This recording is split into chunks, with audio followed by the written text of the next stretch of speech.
जंगल छोड़कर दूसरे जंगल में जा रहे थे। वो सुबह से उड़ रहे थे और अब शाम हो गई थी। वो थक जाते हैं और एक पेड़ पर बैठ जाते हैं। चिड़िया, अब हमें रात यहाँ ही गुजारनी चाहिए क्योंकि आगे पहाड़ों वाला जंगल है और वहाँ रात के समय उड़ना हमारे लिए खतरनाक भी हो सकता है। कबूतर भैया, यहाँ इस जंगल में तो हमारा कोई जाने वाला भी नहीं है। कौन हमें रात के समय अपने घर में रखेगा? चिड़िया, अब कुछ ना कुछ तो करना ही होगा। रात हमें यहाँ गुजारनी ही पड़ेगी। वो सामने एक घर है, चलो हम वहाँ जाते हैं और जाकर उस घर में जो पक्षी रहता है उसकी विनती करते हैं कि वो हमें एक रात अपने घर में रख ले। ऐसा सोचते हुए चिड़िया और कबूतर उस घर की तरफ उड़ते हैं। वो वहाँ जाकर दरवाजे पर दस्तक देते हैं। वो घर एक चील का था। चील बाहर आती है। चील जी, हम बहुत दूर से आए हैं। हमारे जंगल में बहुत बारिशें चल रही हैं, इसलिए हम अपना जंगल छोड़कर सागर वाले जंगल की तरफ जा रहे हैं। सफर में हमें रात हो गई है। अगर आप हमें आज की रात अपने घर में रख लें तो बड़ी नेकी होगी आपकी हम पर। मैं बूढ़ी चील हूँ और लंबे समय से मैंने अपने घर की मरम्मत नहीं की। मैं नहीं चाहती कि आप दोनों के बोझ से मेरा घर टूट जाए। आप कहीं और जाएं। चील दी, हम मुसीबत के मारे हैं। कबूतर ने इतना ही कहा था कि चील अपने घर का दरवाजा बंद करके अंदर चली जाती है। कबूतर भैया, मुझे तो नहीं लगता कि आज के इस दौर में हमें कोई अपने घर में रखेगा। सभी पक्षियों को अपनी अपनी चिंता है। कौन हम गरीबों की मदद करेगा?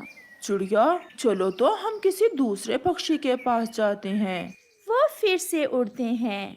वो थोड़ी ही दूर एक दूसरे घर पर जाकर दस्तक देते हैं। वहाँ एक कौवा और कव्वी रहते थे। कालू जी, ये कौन आ गया? ठहरो तो मैं देखती हूँ। जी बताएं, कौन है आप और किससे मिलना है? सुंदर कवि, हम मुसीबत के मारे पक्षी हैं। भगवान के लिए हम पर रहम करें और हमें आज की रात अपने घर में रख लें। वो क्यों जी? मैं तो आप दोनों को नहीं जानती। बहन जी, हम भी कभी अपने जंगल के अमीर पक्षी होते थे। बारिशें ऐसी हुई कि हमारे घर तक टूट गए। हम बेघर हैं। बस एक रात के लिए हमें आसरा दे दें। ना बाबा ना, मैं ऐसा नहीं कर सकती। भला तुम्हें अपने पास रखने से मुझे क्या फायदा होगा? जाओ, भागो यहाँ से। ऐसा कहते हुए वो कभी भी अपने घर का दरवाजा बंद कर लेती है। अब तो हमें रात किसी पेड़ की डाल पर ही गुजारना होगी। नहीं चिड़िया, मैं कोशिश करता रहूँगा। मुझे थोड़ा सोचने का समय दो। फिर कबूतर थोड़ी देर अपना दिमाग लड़ाता है और चिड़िया से कहता है। मुझे उपाय मिल गया, मुझे उपाय मिल गया। चिड़िया, आप यहीं बैठें और मैं अभी आया। कबूतर भैया, बताएं तो क्या उपाय मिल गया?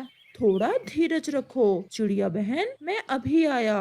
फिर कबूतर वहाँ से उड़ता है और एक पत्थर उठाकर वापस चिड़िया के पास आ जाता है। जंगल में रात भी हो जाती है।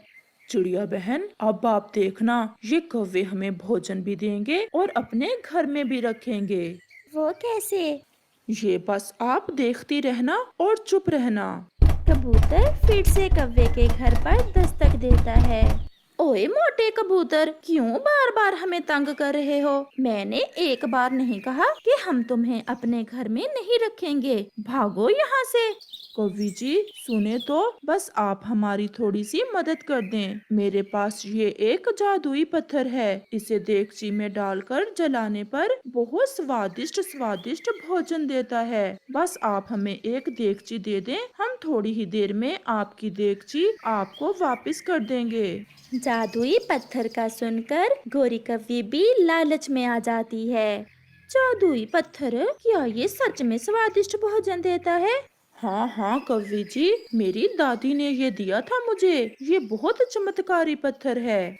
अगर ऐसा है तो फिर आप अंदर आ जाएं और हमारे घर में ही इस चमत्कारी पत्थर से खाना बना लें। हम भी थोड़ा थोड़ा खा लेंगे। कालू जी, इन पक्षियों के पास ये जादुई पत्थर है। ये बहुत स्वादिष्ट भोजन देता है। बस इसे देगची में डालकर आग जलाना पड़ती है। वाह, फिर तो बहुत मजा आने वाला है। बैठे बैठे आप चिड़िया और कबूतर, गोरी जल्दी से इन्हें देगची भी दो और आग भी जला दो। कबूतर गोरी कव्वी से देगची लेकर पत्थर उस देगची में डाल देता है और उसे चूल्हे पर रखकर आग जला देता है। कब तक स्वादिष्ट भोजन तैयार हो जाएगा? चिड़िया भी कबूतर की बात समझ गई थी। बस थोड़ी ही देर में, कभी कभी ज्यादा देर भी लग जाती है। आग जलती रहती है और फिर कुछ देर बाद कबूतर कव्वी से कहता है, गोरी बहन, अगर इस देगची में थोड़ा सा नमक डाल दें तो फिर जो खाना तैयार होगा उसका स्वाद कुछ ज्यादा ही अच्छा होगा। तो ले ले कबूतर भैया, नमक तो मेरे पास है, मैं अभी डाल देती हूँ। गोरी कव्वी थोड़ा सा नमक उस देगची में डाल देती है। आग जलती रहती है और फिर थोड़ी देर बाद कबूतर कव्वी से फिर से कहता है, इस जादुई पत्थर को मिर्ची पसंद है। अगर थोड़ी सी मिर्ची और पानी इसमें डाल दें तो फिर तो